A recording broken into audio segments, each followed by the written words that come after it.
Gold prices. The price per ounce of bullion or of coins, such as Kruggerand or American Eagle gold coins, have shot up in the past several years. Silver prices have followed suit. See the current price of silver, for example. If you listen to commercials or read advertisements, prices can only go up. That means 2017 is a great time for investing in silver or gold, right? Not necessarily. Investing in silver, investing in gold. People invest in gold and silver for two primary reasons. First, they might hope that prices will continue to increase, desire to gain money.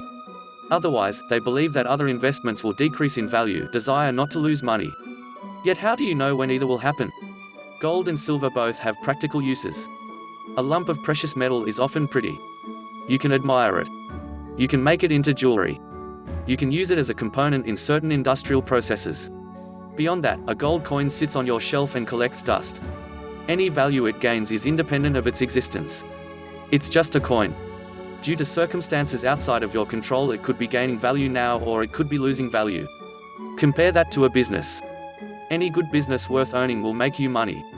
Even a lemonade stand that costs you $100 to start and makes you $125 every summer produces $25 in profit the first year. Every year you keep running the business, it produces more money. Remember that the money a business produces is the most important metric of success. At any point you can take your profit as the owner of that lemonade stand. You can pay yourself a dividend. You can invest back in the business to serve more customers or build more lemonade stands. You can do a lot with the cash that business generates. Every year, your gold or silver coin sits on the shelf and collects dust. There's little you yourself can do to affect its price. Are precious metals good investments? Why do people invest in gold? What's the point? Is buying gold risky? Depending on your appetite for risk, sometimes it can make sense. Precious metals like gold and silver and platinum tend to move in directions opposite of the market. If there's a market drop like in 2008, gold prices tend to rise. You can't count on that happening, but diversifying your investments into classes like stocks, bonds, and commodities can help you avoid losing everything. Gold and silver prices can continue to increase. They may get more valuable because they get more scarce. Mining and refining might produce far less gold or silver one year, but by the same token, they might lose value because they get more common, too. Can you predict that? Gold and silver prices might increase because demand increases. More people want to buy them.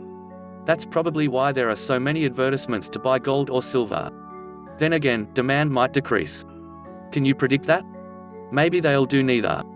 Maybe they'll hold their value. Maybe $1,000 in gold bullion today will be worth about $1,000 in gold bullion in 5 years, and you'll only have lost inflation. That's better than losing everything, right?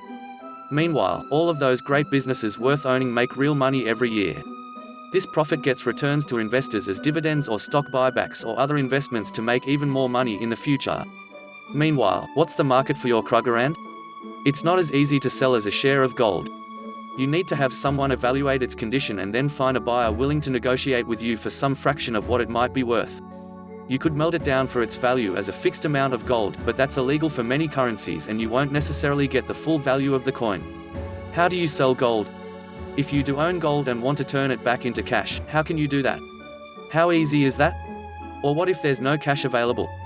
How are you going to trade a bar of bullion for a deer carcass and some hunting rifle?